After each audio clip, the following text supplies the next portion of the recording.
आज हम बात करने वाले हैं ईरान और अमेरिका के बीच परमाणु डील को जो लेकर जो चर्चा हुई है उसको लेकर, और साथ ही साथ एक अंदर की जो खबरें आ रही हैं उसकी भी बात करेंगे, क्योंकि एक 5 दिन का जिक्र होने लग गया है। ये 5 दिन का जिक्र क्या है, इसके अलावा B-2 बॉम्बर्स जो हैं क्या उनका तोड़ भी ईरान के पास है, क्योंकि कुछ चर्चाएं ऐसी भी निकलकर सामने आ रही हैं। इन्हीं सभी मसलों पर बात करने वाले हैं, क्योंकि एक मीटिंग 26 तारीख तो तय है कि 26 तारीख को अगली मीटिंग होने वाली है, लेकिन उसके पहले एक टेक्निकल मीटिंग या तकनीकी पहलुओं पर बातचीत जो है वो भी होने वाली है। इसका मतलब हम ये समझ सकते हैं कि अभी तक तो विदेश मंत्री आपस में बात कर रहे थे, विदेश मंत्री हालांकि ईरान के विदेश मंत्री और अमेरिका के तो खास दूत हैं स्टीव विटकॉफ, उनके बीच में बातचीत चल रही थी, लेकिन अब ये बातचीत इससे आगे चलकर तकनीकी पहलुओं पर पहुंच गई है। तो बातचीत तो अच्छी चल रही है, तकनीकी पहलुओं में क्या हो सकता है। IAEA चीफ ने जो मुलाकात की विटकॉफ से, उसके मायने क्या है, क्योंकि शुक्रवार को मीटिंग के एक दिन पहले ही मुलाकात की थी। इसके अलावा इजराइल के जो खुफिया एजेंसी जो है मोसाद, उसके चीफ जो हैं वो भी मुलाकात करते हैं किससे, स्टीव विटकॉफ से, शुक्रवार वाले दिन। ये बहुत सारे अपडेट्स हैं, इसी मसलों पर बात करने वाले। आनंद मेरे साथ मौजूद है, मेरे सहयोगी। आनंद, सबसे पहले किस मसले पर बात करें? बिल्कुल, हमें तो 5 दिन वाले मसले पर करना चाहिए स्टार्ट से, क्योंकि ये बहुत अहम है। और जो भी बैठक चल रही है ना, ये अप्रैल में जो एक इसके पहले जो बैठक हुई थी, पहला बैठक हुआ, दूसरा बैठक हुआ, अब तीसरे बैठक भी एक तरीके से डेट आ गई है कि 26 अप्रैल को तीसरा बैठक होने वाला है। लेकिन तीसरे बैठक के पहले जो चर्चा चल रही है ना कि ये 5 दिन वाली, उस पर ज़रूर विशेष हम लोग को एक नज़र डालना चाहिए। दरअसल हुआ क्या है कि ये बैठक जो चल रही है, दोनों बैठक सफल बताए जा रहे हैं दोनों देशों की तरफ से, लेकिन ये जो तीसरा बैठक होने वाला है और ये बहुत अहम होने वाला है। दरअसल इस बैठक में क्या होगा कि तकनीकी शर्तों पर बातचीत होगी, दोनों देशों के एक्सपर्ट बात करेंगे। हाँ, बिल्कुल, बुधवार को जो एक्सपर्ट्स बात करेंगे, उसके बाद फिर ओमान मीटिंग होगी, बिल्कुल, उसका क्या हल निकला, बिल्कुल। हाँ, अगर अब ये बैठक तो हो रही है, लेकिन अमेरिका बोलता है कि सफल अगर नहीं होता है बैठक, क्योंकि अभी तो दिख रहा है कि स्पष्ट सब सही चल रहा है, लेकिन अगर नहीं दिखता है तो ईरान को भुगतना पड़ेगा। ये लगातार धमकी आ रहा है। लेकिन अब जो खबर आ रही है, जो IAEA के चीफ ने दावा किया है, उससे वो खबर करके जो छन करके खबर के निकल करके आ रही है, वो ये है कि IAEA के जो चीफ गए थे, उसके बाद उनका ये बयान आता है कि ईरान जो है वो परमाणु दहलीज पर पहुंच गया, यानी कि परमाणु बम बहुत जल्दी वो बना लेगा। लेकिन उन्होंने ये स्पष्ट नहीं किया कि कितने दिनों में बना लेगा। तो वो अभी खबर जो आ रही वो ये आ रही है कि 5 दिन के अंदर में, ईरान को बहुत ज़्यादा समय नहीं लगेगा अगर अमेरिका हमला करता है। ये अंदाजा लगाया जा बिल्कुल, कि मोटा मोटा अंदाजा ये लगाया जा रहा है कि जो परमाणु बम बनाने के लिए जो सामग्री लगती है, उसको जुटाने में सिर्फ ईरान को 5 दिन लगेंगे। बाकी जो बनने की जो प्रक्रिया होती है, जितना भी उसमें समय लगता है वो तो लगेगा ही, लेकिन जो सामग्री जुटाने की जो प्रक्रिया होती है वो 5 दिन में ईरान जुटा सकता है, उसके में ये क्षमता है। वो IAEA के जो चीफ हैं, पर अंतर्राष्ट्रीय परमाणु ऊर्जा एजेंसी के जो अध्यक्ष हैं, उनका जो बयान आता है और ये खबर से दोनों से एकदम तालमेल खाता है। इसलिए है क्योंकि अगर ये ऐसा होता है, हालांकि ऐसा होगा नहीं, ट्रंप भी अब एक तरीके से ईरान को दुलारने लगे हैं, मतलब कि बातचीत के लिए वो बहुत बार प्रेरित करने लगे हैं। आप जो कह रहे हैं वो राफेल ग्रॉसी के उस बयान से मेल खाता है जिसमें उन्होंने कहा है कि एक जिगजॉ पजल का मतलब ये होता है कि एक ऐसी पहेली जिसके कई सारे टुकड़े हैं, उसको जोड़ना है। बिल्कुल, और उसको जोड़ने वाली बात जो है वो तो राफेल ग्रोसी भी कह रहे हैं। बिल्कुल, तो वो जो जोड़ने वाली बात है ना, उसी का अगर ऐसा लगाया जा रहा है अंदाजा कि वो 5 दिन में ईरान पूरा कर लेगा। और ईरान के पास अब देखिए, यही बैठक में जो तीसरी बैठक होने वाली है, जो तकनीकी स्तर पर जो बैठक होगी, ये भी बैठक ओमान में होने वाली है। अब इस बैठक में इसी पर चर्चा होगा कि क्या जो यूरेनियम पर जमा कर रहा है ईरान, क्या वो कितनी यूरेनियम वो जमा करेगा, उस पर ये बातचीत होगी कि मतलब आप बहुत ज़्यादा यूरेनियम अपने यहाँ जमा नहीं कर सकते हैं। एक चीज़ है कि सबसे ज़्यादा तो ईरान ये कह रहा है कि हमारे ऊपर जो सैंक्शंस लगे हैं, सबसे पहले तो वो हटाइए ताकि हम बिजनेस कर पाएं। दूसरा कि हमारा विदेशों में जो पैसा अटका हुआ है वो हमको जारी किया जाना चाहिए। बिल्कुल, ये भी ईरान कह रहा है। एक चीज इसमें समझने की है कि जब टेक्निकल या तकनीकी पहलुओं की बात होगी तो बहुत सारी जानकारी जाहिर तौर पर ईरान से मांगी जाएगी, और अमेरिका भी अपनी तरफ से जो उसके पास खुफिया इंफॉर्मेशन होगी उसके बारे में भी बात की जाएगी कि आपके पास ये है हमारी जानकारी के अनुसार। बिल्कुल, और वो लगातार कर भी रहे हैं, अमेरिका तरफ से लगातार किया जा रहा है। लेकिन जिस बात पर अभी हम लोग पहले बात कर रहे हैं इसका जवाब देंगे अभी। इसके पहले जो बातचीत हुई थी परमाणु बनाने की प्रक्रिया जो है वो 5 दिन में ईरान सामान जुटा लेगा, उसके इन दावों के पहले आयतुल्ला अली खamenei का बयान आ चुका है। वो बोलते हैं जो लगातार जो धमकी मिल रही थी अमेरिका की तरफ से, तो उन्होंने एक बयान अपना जारी किया था। उन्होंने बोला था, एक तरीके से वो सार्वजनिक रूप से बोले थे कि परमाणु बम बनाने की कोई मंशा नहीं है। मतलब वो साफ साफ इनकार कर दिया है कि ईरान परमाणु बम बनाने का कोई भी उसका इरादा नहीं है, वो परमाणु बम नहीं बनाएगा। उन्होंने इस मामले को लेकर के इस्लाम विरोधी करार देते हुए एक धार्मिक फतवा भी जारी किया था। क्या मतलब कि ये अगर ये इस्लाम विरोधी है परमाणु बम बनाना? हाँ, इस्लाम विरोधी करार देते हुए उन्होंने इस मामले को मतलब एक तरीके से वो इनकार करते हुए आगे ये भी बोलते हैं कि इस्लाम विरोधी है और ये जो है इसके खिलाफ एक धार्मिक एक फतवा जो होता है जारी किया जाता है। उन्होंने ये जारी भी किया था। यानी इससे ये स्पष्ट हो जाता है कि आयतुल्ला अली खamenei खुद इसके समर्थन में नहीं है कि ईरान परमाणु बम बना ले। लेकिन दावा भी ये ईरान से ये भी दावा किया गया है कि अगर धमकी लगातार मिलता रहा या फिर अमेरिका की तरफ से कोई भी ऐसा हमला किया गया ना, तो ईरान परमाणु बम बनाने में कोई भी देरी नहीं करेगा। ऐसा बयान आ चुका है ईरान का। बिल्कुल। एक चीज़ और, ये जो बुधवार को टेक्निकल मीटिंग जो होने वाली है, तकनीकी पहलुओं पर मीटिंग होने वाली है, ये बड़ी अहम हो जाएगी और यहीं से आगे वाली जो अगले सैटरडे को जो मीटिंग होने वाली है उसका खेल शुरू होगा। तो आपको क्या अभी ऐसी तस्वीरें आनंद, क्योंकि जो बीते दिनों जो जिस प्रकार से हमने खबरों को कवर किया है, जिस तरीके से हमने बताया है, उससे तो ऐसा लगता है क्योंकि अमेरिका की तरफ से बार बार ये कहा जाता रहा है कि आपके पास इतनी क्षमता है, आपने इतना इकट्ठा कर लिया, ईरान उससे मना करता है।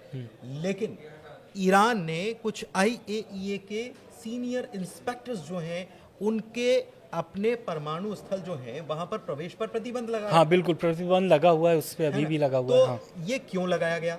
एक बात ये है, ये अगर लगाया गया तो फिर वहां पर भी ये बात उठेगी क्योंकि IAEA चीफ जो हैं वो विटकॉफ से मिलते हैं और उनको पूरी जानकारी देते हैं ईरान के दौरे के बाद। बिल्कुल, ये देखिए सच बात है ये है कि वो प्रतिबंध तो अभी भी लगा हुआ है। प्रतिबंध ईरान इसलिए लगाया है क्योंकि ईरान का ऐसा दावा किया गया था कि जो ये इंस्पेक्टर है वो एक तरीके से ईरान के हानि पहुंचा रहे हैं। मतलब वो जो खुफिया एजेंसी सभी की होती हैं उस पर वो एक तरीके से क्षति पहुंचाना, नुकसान पहुंचाना चाहता है। बिल्कुल, और इन्फॉर्मेशन लीक हो रही है। दूसरा, उन्होंने ये जो गए थे अभी ग्रॉसी जो गए थे, IAEA के चीफ जो हैं वो गए थे ग्रॉसी, तो उनका बहुत बेहद बढ़िया स्वागत किया गया है और ईरान की तरफ से ऐसा बोला भी गया है कि उनको सहयोग भी किया गया है कि आप जहाँ तक हमसे सहयोग मांगेंगे मैं दूंगा, लेकिन जो प्रतिबंध उनके ऊपर लगे थे वो अभी हटे नहीं हैं। उस पर बातचीत, उस पर वो चर्चा ही नहीं किया है ईरान। तो कहीं ना कहीं, और ये जो मिलना हुआ है इजराइल से या फिर स्टीव विटकॉफ से, बिल्कुल ने ग्राउंड रिपोर्ट दे दी है बिल्कुल अमेरिका बिल्कुल। को। हाँ, एक चीज और है, मोसाद चीफ का मिलना, अगर अमेरिका के विशेष दूत स्टीव विटकॉफ से मोसाद चीफ मिलते हैं तो दो चीजें हो सकती हैं। मोसाद जिसके लिए वो जाना जाता है वो हो सकता है, या फिर मोसाद जो कि खुफिया जानकारी भी उसके पास बहुत होती है। बिल्कुल। तो या तो वो खुफिया जानकारी अमेरिका से साझा करके ये बता रहा है कि इनके पास ये है, देख लो, आप जब बातचीत की मेज पर जाओगे तो आप ये बता सकते हो कि इनके पास ये चीज़ें हैं। बिल्कुल। अब देखिए, स्टीव विटकॉफ और इजराइल के जो मोसाद खुफिया एजेंसी है वो दोनों से मुलाकात हुआ है IAEA के चीफ से, ग्रॉसी से। अब ग्रॉसी अभी स्पष्टता लेकिन नहीं होगी उन्होंने क्या इस पर बातचीत की है, लेकिन जाहिर सी बात है अंदेशा लगाया जा सकता है, अंदाज़ा लगाया जा सकता है कि क्या वो जाकर के बात किए होंगे, क्या मोसाद को जाकर के वो अपना एक कोई ऐसा जो रिपोर्ट होती है, जो ईरान के दौरे पे वो गए थे, ईरान के दौरे से उनको क्या क्या हासिल हुए, क्या क्या मिले, हालांकि स्पष्टता कुछ भी नहीं है, लेकिन इससे खलबली ईरान में ज़रूर मच गया है और ईरान ने स्पष्ट कर दिया है कि बैठक तो हम लोग कर रहे हैं, लेकिन जैसे POA के ही समझौते पर ही हम बातचीत करेंगे, उसके अलावा नहीं करेंगे। लेकिन ट्रंप का इस पर नया बयान, नया शर्तें आ जाती हैं। क्या ट्रंप नया शर्त रख दिए हैं? ट्रंप बोले हैं कि पहले जो समझौता पुरानी वाली है उसमें यानी कि 3.67% यूरेनियम, बिल्कुल, हाँ बिल्कुल, उसको पूरा करने का इन्होंने कहा था। लेकिन अब ट्रंप क्या चाहते हैं? अब ट्रंप चाहते हैं कि ईरान पहले ये गारंटी देनी होगी ईरान को कि वो 90% स्तर तक नहीं पहुंचेगा। यूरेनियम जमा करने पर। अगर ईरान 90% पहुंच जाता है यूरेनियम जमा करने में, तो कहीं ना कहीं ईरान के लिए घातक साबित होगा। पहला शर्त ये रख दिया। दूसरा, परमाणु हथियार का जो निर्माण है वो जरूरी नहीं है ईरान के लिए, मतलब एक तरीके से ईरान को इस कार्यक्रम को बंद कर देना चाहिए। तीसरा कि बैलिस्टिक मिसाइल न बनाए ईरान। चौथा कि जो क्षेत्रीय है हुती लड़ाकू जैसे संबंधित जो हमास से हिजबुल्लाह है उन पर, बिल्कुल उन पर, इन सभी शर्तों पर वो स्वीकार कराना चाहते हैं, यही तीसरी बैठक में। लेकिन एक चीज और है, ये तीसरी बैठक में स्वीकार कराना चाहते हैं, लेकिन मैं बार बार उस तीसरी बैठक से ज्यादा मेरा ध्यान उस बैठक पर केंद्रित है जो बुधवार को टेक्निकल एस्पेक्ट्स पर होने वाली है, तकनीकी पहलुओं पर होने वाली है, और बहुत सारी चीजें उसमें होने। मुझे ऐसा लगता है कि शायद ये बैठक अभी जो साइंस लग रहे हैं, जो इजराइल की तरफ से या ईरान की तरफ से या अमेरिका के, तो हो सकता है कि जो चीज़ें जानकारियां मांगी जाएं वो शायद इस बैठक में ना हो करके इसके बाद एक अगली बैठक की भी बिल्कुल क्योंकि देखिए ईरान हमेशा से नकारता रहा है, जो अमेरिका कह रहा है उसको नकारता रहा है। ईरान हमेशा से नकारता है और अभी जो बैठक होने वाली है बुधवार को, उसमें भी जो भी एक्सपर्ट बैठेंगे दोनों देशों के, वो भी इसी परमाणु कार्यक्रम पर ही बात करेंगे कि ईरान के पास कितनी यूरेनियम जमा है, अगर जमा है तो क्यों जमा है, इजराइल क्या कर रहा है उसका। दूसरा, जो इजराइल ने पहले दावा किया था कि इनके सभी परमाणु प्रोग्राम को रद्द कर दिया जाए और पूरे सामान को कहाँ दूसरे देश में शिफ्ट कर दिया जाए, तो हो सकता है कि इजराइल की इस मांग पर भी बातचीत हो। और दूसरा, ईरान भी मांग रखा है अपना। ईरान का कहना है कि जब आप चाहते हैं कि मिडिल ईस्ट में ईरान के पास परमाणु बम न हो, तो सभी देशों के, ईरान जो खाड़ी देशों में सभी के पास जो है वो भी हो। ईरान लगातार इसका मांग कर रहा है। और ईरान का दूसरा मांग जो है, परमाणु कार्यक्रम वो बंद नहीं करेगा, परमाणु बम नहीं बनाएगा, लेकिन JCPO, बिल्कुल JCPO के तहत जो कार्यक्रम है, हाँ, तो इसमें मसला फंस सकता है। हो सकता है कि तीसरे बैठक के पहले जो ये एक्सपर्ट वाला बैठक है, इसी में मामला पेच फंस जाए, ये भी हो सकता है। बिल्कुल। तो मतलब ये जो बुधवार को बैठक होगी उसके आधार पर ही शनिवार को बैठक होगी, और वहां पर इस, क्योंकि तकनीकी पहलुओं पर के आधार पर ये बैठक होने वाली है, तो बहुत सारी चीजें और निकलकर सामने आएंगी। एक स्तर पर ऊपर उठ गई है बैठक। एक चीज और, दूसरी तरफ इजराइल बार बार ये अमेरिका से चाह रहा है कि हमको इजाजत दो, हमको हमला करने के लिए परमिशन दे दो। बिल्कुल। देखिए, इजराइल क्या चाहता है, इजराइल एकदम देखना नहीं चाहता ईरान को, चुपता है ईरान इजराइल को, और कारण भी है क्योंकि इजराइल पर जो दबाव बना वही ईरान पर भी दबाव पड़ा है, क्योंकि दुश्मनी एक तरफ से नहीं होती, दोनों देशों की तरफ से ही होती है, गतिविधियां होती हैं तभी होती है।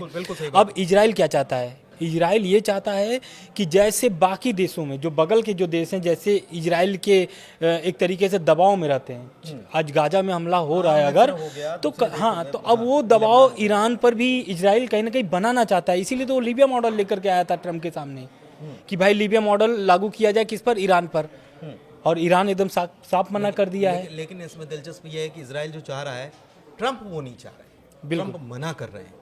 लेकिन इसके बावजूद 1% चांस ये भी हो सकता है कि इजराइल के प्रधानमंत्री बेन्यामिन नेतन्याहू शायद ट्रम्प को नाराज कर जाए, और अगर वो कदम उठाते हैं ईरान के खिलाफ, तो अमेरिका को मजबूरी में ही वो यहूदी जो एक प्रकार से दिल धड़कता है अमेरिका का, तो वो उस पॉइंट पर जाकर शायद अमेरिका को मैदान में खड़ा होना पड़े। लेकिन ये 1% से भी इसके कम चांसेस हैं। बिल्कुल।